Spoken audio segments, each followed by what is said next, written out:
So what up? This is Boss Idol ng Good Goods version 2. Barabay, stay hambog. Yon, so we have something to tell you, but before we announce that, gusto lang muna namin kayo syempre batiin ng Happy New Year sa ating lahat. Then syempre Merry Christmas na rin sa lahat ng mga sumusuporta sa Good Goods version 2. So meron tayong onting announcement. Actually, hindi naman onti to kasi for us is big announcement to para sa aming tatlo. Before we announce our announcement, gusto ko lang syempre muna kayo i-walk through sa kung paano ba nag-start ang Good Goods at syempre ang Good Goods version 2. Okay? So way back 2019, dito na pumasok si Good Goods. Pero before pa naman, nag-start ako ng ganitong klase ng business. This kind of business, I started this way back maybe 2015, 2016. Pero nagkaroon lang ako ng pangalan or na-introduce ko si Good Goods way back 2019 na. Kasi before no, nag-start pa lang ako ng online lang before noon, nagbebenta sa online, pa isa-isa, dala-dalawang sold, hanggang sa nagkaroon ako ng chance kasi nauso kasi yung live selling eh. Pero kasi ako, nature ko kasi talaga yung magsalita. Maboka kasi ako, alam nyo naman yan mga Boss Idol. So nag-start ako noon, nagla-live selling ako 2019 hanggang 2020, yeah. 2000, parang 1 year ako nag-live selling noon. Naalala ko parang nasa pader pa lang dati nakasampay, naka-display yung mga paninda ko nung times na yon, nung mga panahon na yon. Then after noon, 2020, nagkaroon ako ng showroom which is doon ko na ginagawa yung live ko. Then dito na rin ako pumasok sa pagva-vlog. Kung maalala nyo, Trip to the Thrift. Alam ko marami nakakapanood sa inyo ng Trip to the Thrift natin.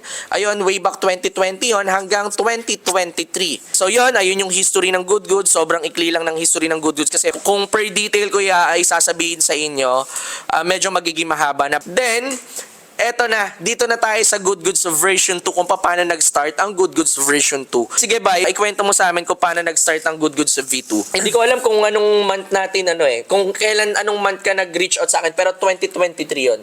Oh, so kung nag-open kami ng June 10, so mga March, lagi kaming tatlo magkakasama. Yeah. Kung nakakasabay niyo kami sa mga arrival, nakita niyo kaming tatlo. Mga March 3rd week or going 4th week. Nagpa-plan na ako na sabi ko, tara, mag-store na lang tayo. Yeah. Actually, ganito ang nangyari nun eh. Yun, so kung sabihin na nating March pa lang, nagre-reach out na sa akin si Bay. Kasi parang gusto niyang kasi ay natin yung kakauwi mo lang from di ba? From province, bumalik ka dito. Tapos na yung luwag na nung time na yon. Nag-reach out sa akin si Bay na, Bay, ganito ganyan, tayo kaya tayo ng store dito sa Manila kasi syempre sobrang limited ng mga store na kagaya nito sa Manila. Noong time na nag-iaya sa akin si Bay, syempre kinakitaan ko naman siya ng potential.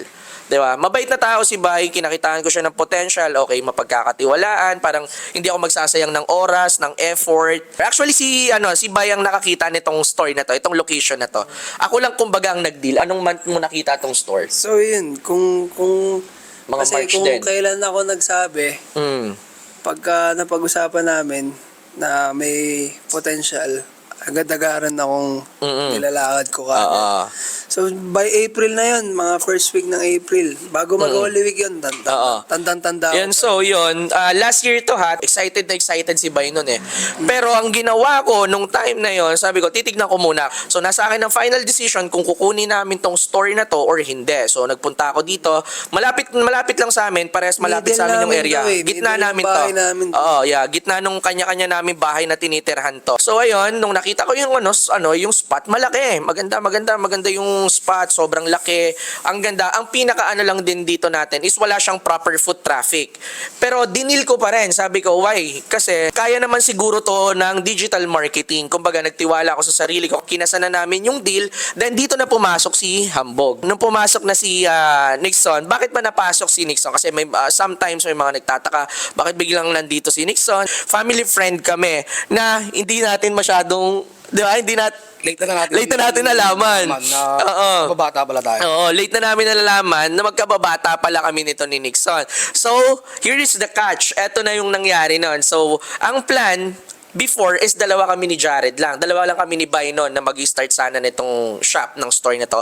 Pero, ito yung nangyari nun. So, sabi ko kasi, nung time na Nagla-live selling pa lang ako noon. Siguro simula nag-start ako ng live selling, di ba? 2021. Oo, mga ganun. 2020, hanggang 2023, feeling ko, hanggang 2023. Nung nagla-live ako, sa mga hindi nakakaalam, isa si Nixon, isa si Hambog, sa nagsusupply.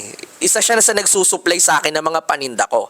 Marami nakakaalam niya, Halos yan. lahat ng benta ko sa kanya, palugi. Oo, yan, yun. Diba? So, kasi sobrang generous nitong tao na to. Then, one time, naisip ko, magkasama kami din ni Bynon nung time na yon. Ang sabi ko kasi noon is, parang gusto kong isama si Nixon. Which is, nag-agree ka naman doon, di ba? Oo, kasi before pa lang nakita namin yung store, may history na magkakasama kami tatlo. Then, nagsama-sama lang. Kaya, sabi ko din kay Boss Idol na, sige, tatlo na lang tayo. Oo, yes. Na lang, nag-usap-usap kami, paano yung mangyayari. And then, after namin mag-deal, na pumayag din kasi yung Mrs. ni Nixon eh. Nagtataka pa nung una eh. Pero, nung nag-push na kami, start na agad ng construction. Bakit nagkaroon ng Good Goods V2? Singit ko lang ng konti. So, ayan, nagkaroon ng, syempre, si Good Goods. That's me, ako yon. It's me. Si Good Goods is ako lang mag-isa. So, ano ba yung pangalan na dadalhin natin? So, ayun na nga. Tatlo kami, nag-uusap kami noong time na yon. Wala pa kami naisip na pangalan. Hanggang sa naisip ko, total, nasa social media na siya. Yeah. Good Goods na siya noong time na yon. Bakit di natin gamitin? Good Goods, gawin natin version 2. Oo, yeah. Kaya, yun ang dahilan ko kung bakit naging Good Goods version 2 ka. So, ang nakaisip ng version 2 si Hambog. Si Hambog ang nakaisip ng version 2. Kumbaga, Good Goods, syempre, si Good Goods ako. Good Goods version 2, tatlo po kami dito sa store na to. Okay, mga business partner ko sila. So, ang ganda lang kasi ng naging execution, ang ganda lang na naisip ng version 2 ni Hambog. Kaya nagkaroon ng separation. Eto na, pumasok na yung construction.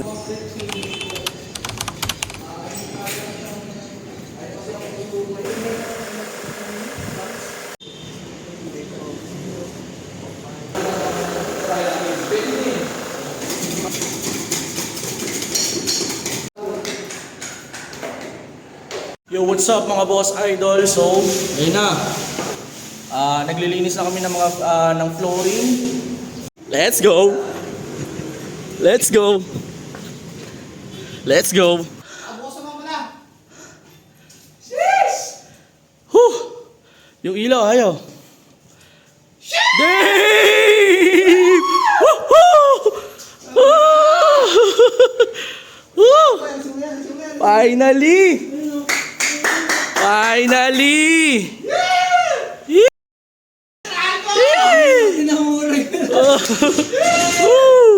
Finally! Good Goods version 2 is coming! Woo!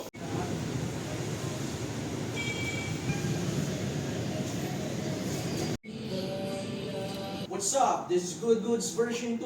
And we are inviting you on our upcoming grand opening. Saturday, June 10 from 11 a.m. to 10 p.m.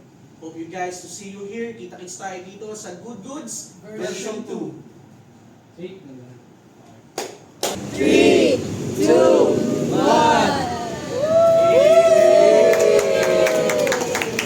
1 month ang tinagal nitong construction na to. As in talagang sobrang hands-on namin tatlo. De syempre, big shoutout sa iyo pa, Edgardo Boslon. Yan, Si Papa, si Papa ang gumawa nitong store sa mga hindi nakakaalam. Ayan. Everyday, almost everyday, nandito din kami. Di ba? Ano pa bang may kikwento mo sa mga construction natin? Yung mga, ano pang mga, ano mo nung construction day natin? Shoutout sa Meralco.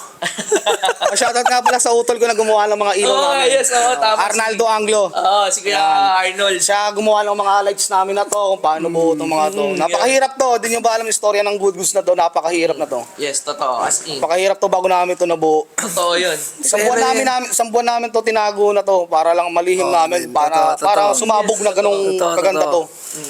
Hindi lang isang isip, tatlong isip gumana rin, hindi lang. Puro asawa namin, dinamay namin dito para lang maging maganda yung kalalabasan ng tindahan. This is our first time, ako, for me ha, ay, ikaw din, first time mo rin, di ba, Bay? This is our first time na magkaroon ng physical store. Before nga, syempre, yung sa akin, actually, it's not totally physical store, yung nandun sa akin sa bahay. It's just a private showroom na nakakapag-walk-in is by appointment. Kailangan ng appointment bago makapag-walk-in sa akin before. Pero this is my first time, so syempre nangangapa kaming tatlo, paano ba natin to i-start? Pero awa ng Panginoon, nag-brainstorming kami, every time na may decision, hati-hati kami, nagsasuggest si ganito, nagsasuggest si ganyan, nagsasuggest si ano. Ultimo mga asawa namin, mga partners namin, hinihinga na namin ng opinion and suggestion. Then naalala ko lang din ang iyon nga na ano ko, balikan ko yung sinabi mo na tinago natin to. Sobra. Grabe. 1 month namin to nilihim. Hindi kami nag-a-arrival kasi nakapokus kami dito. Ang hirap, ultimo pa ako. So yun, then syempre naalala ko rin yung mga hirap na dinanas namin syempre ng mga construction kasi sobrang hands-on talaga namin ng mga panahon na yun. Ultimo magbakbak ng tiles, pag-aasikaso ng mga papers nito, electric line, 3 kami nag-asikaso lahat, ultimo pagbili ng materyales, pagbili ng mga accessories. Shoutout sa Velasco kay Jess Carval sa business permit. Oh, yun, sa mga business permit, sa mga papers, yan, shoutout sa iyo, Jess. Maraming salamat sa pag-assist sa business permit namin para syempre maging legal tong store. So gusto ko lang i-clarify din sa inyong lahat na ang Good Goods version 2 po is 3 po kaming owner. Nandiyan si Nixon, si Hambog, nandiyan si Barabay, then syempre ako, si Boss Idol. 3 po kami may-ari nitong Good Goods version 2 na to. Ganito kasi yan bago kami magkakasama-sama, talagang since day one, si Boss Idol nyo na ang social media. Yes, tama. Ngayon, si Barabay nyo, ayan, vintage talaga yan. Tapos ako, ito, sariling mundo rin. Kasi bago-bago rin naman kami. Ngayon talaga, bali, ang toka ko rito sa amin, humandi lang store. Kaya hindi nyo ko nakikita sa camera. Si Boss Idol nyo ang tagaharap sa social media. Si Barabay naman ang nagre-reply sa mga page namin. Ako lang talaga humahandi ng store. Ang hands-on sa store talaga, sa kalinisan, sa mga ginagawa sa store, nandiyan si Hambog, then yon si Bay. Ito, doon sa social media, pag-response, yung mga pinapaasikaso ko sa kanya ng mga, for example, may mga event, siya ang taga-kausap, siya yung nag-organize ng mga ganito, ganyan, etc., etc. Then ako, ang humahandle ng social media, so it means ako ang digital marketing. Sa akin nakatoka ang digital marketing kasi medyo may experience na ako dyan at sanay na ako. Then i-open up ko lang, then syempre, magtataka kayo, si Bay is meron na ngayon. Nakikita na natin sa social media si Bay. Iniisip nyo na bakit kami dalawa lang ni Bay ang nakikita nyo sa social media. Ito na po ang nangyari nun. Okay? Nag-suggest ako kay Bay na gumawa siya ng sarili niyang Facebook page. Ito, ano ko muna si Nixon. Kasi si Nixon kasi talaga, ito wala talagang plano tong taon to. Kumbaga, hindi ko Old naman school yan old Oo, school. old school to Pero yung pagiging old school nito solid. So wala siya talagang pakialam sa mga ganitong ano. Pero pag tumrabaho to, malinis tumrabaho dito, traditional ang mga trabaho nito. Ni Nixon kasi noon pa man nagkaka-store na to. May edad na din to. sorry. So anyway, nakatuwa naman yan. So ngayon, din syempre, yun, si Nixon, syempre, before pa naman, may kanya-kanya kami mga galaw. Si Nixon, meron ng Facebook page yan, yung Stay Hambog niya na page, then kilala na rin to sa online. Ang nakakakilala dito sa online, mga mabibigat na tao din ang nakakakilala. Kumbaga, ginamit ko rin yung kanya-kanya naming influence na 3, kaya nung kami nagsama-samang 3, is mas naging solid. Kasi client ko, client ni Barabay, client ni Nixon, and the good thing about this, magkakaiba kami ng line. Kumbaga, si Jared nun, si Bay nun, before is vintage si Jared nun, ako ang hawak ko, streetwear, si Nixon naman luxury. So it means, magkakaiba kami ng client, different clients kami, nung nagsama-sama dito ngayon sa store ng iisa, doon na, talagang naging maganda talaga yung chemistry namin 3. And ako mismo naging sis Bay, so ganitong gawin natin. Ang sabi ko sa kanya, Bay, I think this is the right time to build your own name. 'Di ba? Kung maaalala mo, Bay. And syempre, yung Barabay, hindi tatawagin Barabay yan. Oo. Hindi dahil sa akin, ako nagpangalan sa kanya ng Barabay. Then nagtatanong pa siya sa akin noong time na yon, Bay, anong papangalan ko? Pangalan mo Barabay. Di ba? Naalala mo yun, di ba? Barabay. Tapos sabi, Bay, bakit ganito? Meron na, ayaw yung pangalan. Kasi lugar pala yun sa Oo. Kaya hindi na-accept. Hindi na-accept ni FB. So ayun, yung time na yon na si Barabay gumawa ng Facebook page, una talaga struggle talaga as in. Lahat naman nag-start sa sa struggling talaga. Pero ang gusto ko lang kay Barabay is nung time na sinabi ko sa kanya gawa ka ng Facebook page, itong pangalan mo Barabay, talagang right away, 'di ba? In-start mo talaga. In-start mo agad talaga yung page ni Barabay. In-start niya agad talaga right away. Gawa siya ng Facebook page, gawa siya ng okay, bye, ganito, ganyan. Contents, To follow na yung content. Oo, yung to Basta follow na lang yung content. mapag-startan. Oo, basta may start na, to follow na yung mga contents. So, naging masipag si Barabay. Naging consistent siya up until now. Kaya I'm really sure ang dami nakakapanood sa inyo kay Barabay. At actually, hindi mo naman din pinlan talaga na magkaroon ka ng sarili. Di ba? At saka parang nawala talaga sa isip nitong dalawang to na magkaroon ng social media. So, right away, yung payo ko, yung suggestion ko sa kanya, ginawa niya. Then, nag-contents na siya. Ang dami niya, naging creative din siya sa mga contents niya bago pumasok yung mga Chrome Hearts. Oo. Di ba? May mga contents pa siya. Interview. Oo, interview. Ganto ganyan. So, nagkaroon. Okay, so just sabi ko sa kanya, bye, meron ka ng Facebook page, gawa ka na rin ng TikTok, gawa ka na rin ng IG. So, lahat nung suggestion ko sa kanya, ginawa niya. So, ayun ang maganda kay Bay. Nakikinig siya, then alam niya yung mga dapat i-adapt sa hindi dapat i-adapt. Kasi ako, I admit, hindi lahat ng sinasabi ko is magiging applicable sa taong kausap ko.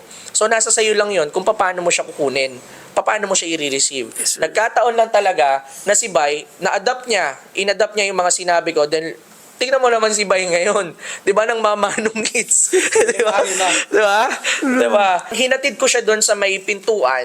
Hinatid ko siya sa pintuan, then pagpasok doon, ikaw nang bahala. Oo. Oo. So ganoon na nangyari. Si Bay na yung bahala pagpasok niya doon sa pinaghatidan ko sa kanya. Hindi na kita ihahatid hanggang sa loob, ikaw na bahala diyan. So ayun ang ginawa ni Bay. Tinrabaho niya rin lahat yung mga video niya. Minsan dalawa pa kami, sabay pa kami nag-edit ng video. Biglang nag-editor. Di ba? Di ba? So parang gano'n, yung mga contents niya ngayon, siya nag-edit, di ba? Nag-edit siya, nag-edit ng mga video, siya then yung mga pattern ng oras, tinuro ko sa kanya. Marami akong tinuro sa kanya. Then yung mga ibang nun is, siya na nag-discover. Tsaka yun, yung social media manager ko. Shoutout sa Bebo. Kaya kung mapapansin nyo, ang nasa social media is ako, si Boss Idol, then syempre si Barabay. I'm really sure kung sino yung nakakakilala sa akin, kilala rin si Barabay. Then syempre, etong taon to, akala nyo ganyan-ganyan lang. Puta, sikat na sikat yan. Tingnan mo naman ka-low-key, oh. Grabe, tingnan mo naman kung gaano ka-low-key yan. Marami nagsasabi sa akin, isa ka ba talaga sa owner ng Good Goods? Bakit di ka malaman nakikita namin sa social media? Yes. So, paano mo siya in-handle? Normal lang kasi akong tao na hanggat maaari ayokong lumabas sa social media. Yes. Minsan lumalabas ako, pinipilit lang ako ni Boss Idol. Oo naman, totoo. Pero ito istorya kung paano kami sumikat ng TikTok. Ako ang cameraman niya. Oo naman, yes. Naalala ko yon. Behind the scene talaga, di niyo talaga ako makikilala. Marami nagtatanong sa akin, bakit di ka naman nata good news, di ka naman nakikita ron.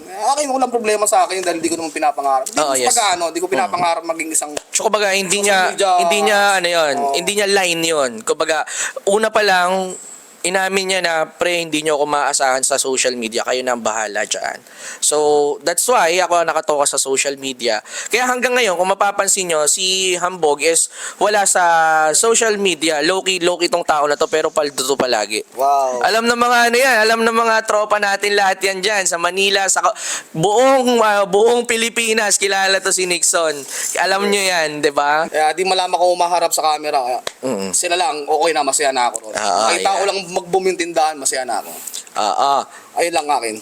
So, eto na. So, since na-tackle na natin, nakapag-recap tayo, nabalikan natin yung mga memories natin dito sa store. So, kaya kami nandito ngayong tatlo is para syempre i-announce na Umiyak. Hindi, kasi nakakalungkot din kasi, di ba? Medyo matagal-tagal ang pinagsamahan namin ditong tatlo. So, kaya for me, di ba? For me, pinapasok ko sila sa buhay ko. Pinapasok din nila ako sa buhay nila. Nagtiwala sila sa akin, sa kakayahan ko. Na okay, dyan tayo kay Boss Idol. Magiging okay tayo dyan.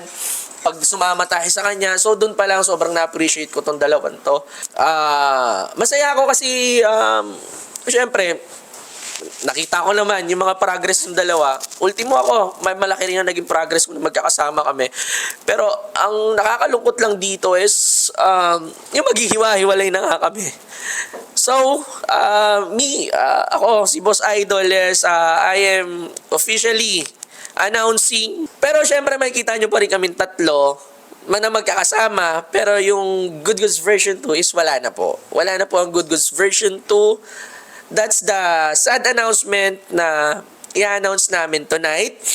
Pero syempre, sa lahat naman ng malungkot na sitwasyon is merong magiging masayang memories, 'di ba? Then may mga masasayang pangyayari rin na mangyayari sa paghihiwalay namin tatlo. What's our plan?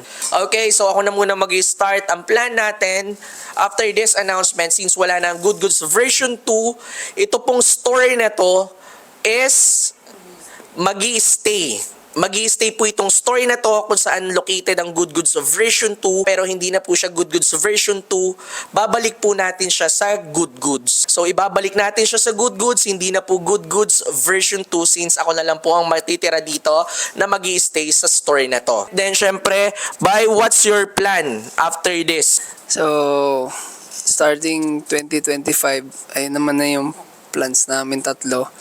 So, maybe from November pa lang na. Ayan. So, November, napag-usapan na namin. For your informations lang. And, ako sa akin, nung napag-usapan namin, meron ding side na family matter sa akin. Kasi, hindi naman talaga ako taga dito sa Manila, kung alam nila mga bay. So, taga South ako. So, ayun. Abangan nyo na lang sa mga contents ko. Ayun. So, wala na ako dito sa Manila by 2025. Nasa South ako, puntahan nyo na lang ako. So yun, syempre, i-announce niya na lang doon sa Facebook page niya, sa account niya, doon nyo na lang abangan yung announcement ni Bay. So ikaw, how about you, Bog? What's your plan? Balik pa rin sa dati, magtatayo ng sariling shop. Kasi actually, bago naman kami magkasama, nagkaroon na rin ng tindahan, nag-collaboration lang naman kami tatlo talaga. Totoo. So, 2025, babalik pa rin ako sa kanya-kanyang shop. Total naman, nandito pa rin naman tong Good Goods. Magkakaroon na talaga kami kanya-kanyang buhay. Yes, pero bilang isang, kung magkakumpare kami tatlo, andun pa din naman. Oo naman, walang magbabago doon. What's the reason of all of this? The reason is, simple lang ang reason. Kasi I'm really sure maraming magtatanong bakit kami maghihiwa-hiwalay kung okay naman kaming tatlo. So here is the reason.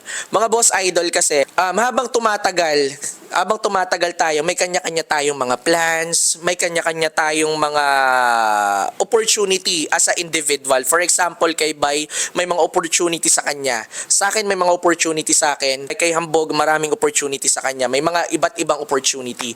So, ang ginawa namin, since hindi namin makukuha yung mga opportunity na yun ng magkakasama, so, ang ginawa namin is gagalaw kami as individual.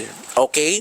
So, gusto ko rin din syempre na matuto or tumayo sa sariling mga paa namin. So, kasi ayoko lang ma-misinterpret nyo na baka may nangyaring something, may issue, etc.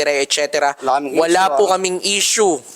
Lahat po kaming tatlo po is sabay-sabay po kami nagdesisyon na magse-separate kami para makapag-focus sa kanya-kanya naming buhay, para makapag-focus sa kanya-kanya naming mga plano. Hindi mawawala dyan yung mga issues na maririnig natin, na mababasa natin. Akala nila may issue tayong tatlo. Oo. Pero mga Boss Idol, this is 100%. We don't have any issue with each other. Ito po is desisyon naming tatlo na gawin. Buo pa rin kaming tatlo, yun nga lang may kanya-kanya na kaming mga bagay na pagfofokusan. So anyway, ayun nga mga Boss Idol, naging malungkot man para sa amin tong desisyon namin, pero at the same time, naging masaya kami. Syempre sa mga memories na nabuo namin tatlo dito sa store. Saksi tong story namin na to kung paano kami naging masaya ng todo. Saksi tong store sa lahat ng paghihirap, sa lahat ng pawis, sa lahat ng mga luha na binuhos namin dito sa store. Maraming salamat sa lahat ng sumuporta sa Good Goods of version 2. Simula nung nag-grand opening, simula nung nag-construction, up until this moment, maraming salamat sa lahat ng sumuporta sa aming tatlo. Baka may gusto kayo sabihin. Sabi ko, di na ako luluho ay. Pero, ganun pa man, maraming salamat sa sumuporta sa Good Goods version 2. Ano pa man, maraming salamat sa inyo. Ngayon, sign off na kami ngayon ni Barabay. Hambog, ang papatuloy na lang si Boss Idol nyo. Shoutout sa inyo, maraming salamat. Bye. So, ayun. Maraming salamat sa lahat ng sumuporta since day one. Kahit nung hindi pa kami magkakilala or basta kung sino talaga unang sumuporta sa amin. Up until nadagdagan, dumami, hanggang sa umabot na kung ilan na ba yung followers mo? 242,000 mahigit pa. So, thank you so much mga boss idol, mga bay, mga kahambog. So, ayun, we will start the year 2025 na separated na kaming tatlo. So, ayun, thank you so much and magkikita-kita pa tayo. Continue support us, syempre. And thank you. Suporta sa isa't isa. Yon, syempre mga boss idol, don't forget to support Stay Hambog. Don't forget to support Barabay. So please, kung sino man yung mga sumusuporta sa Good Goods version 2, sana nandyan pa rin kayo para sumuporta sa aming tatlo kung meron man kaming magkakaibang mga plano. Yun lang mga boss idol, syempre. Magkita-kita pa rin tayo dito sa store. Then si Bay, alam nyo na yan kung saan nyo matatagpuan. Si Stay Hambog, alam nyo rin kung saan nyo matatagpuan yan. So yung mga boss idol again, Happy New Year sa inyo. Bog, syempre, maraming salamat. Maraming salamat Boss sa idol. tiwala na ipinagkalob mo, Bay. Thank you very much, Bay. Then syempre, good luck sa ating tatlo. Good luck sa ating tatlo. Good luck sa amin tatlo. Then, syempre, again, mga boss idol, Happy New Year sa inyo. Maraming salamat, mga boss idol, sa lahat na sumusuporta sa Good Goods version 2. Good Goods version 2 is now signing up. Sign up na.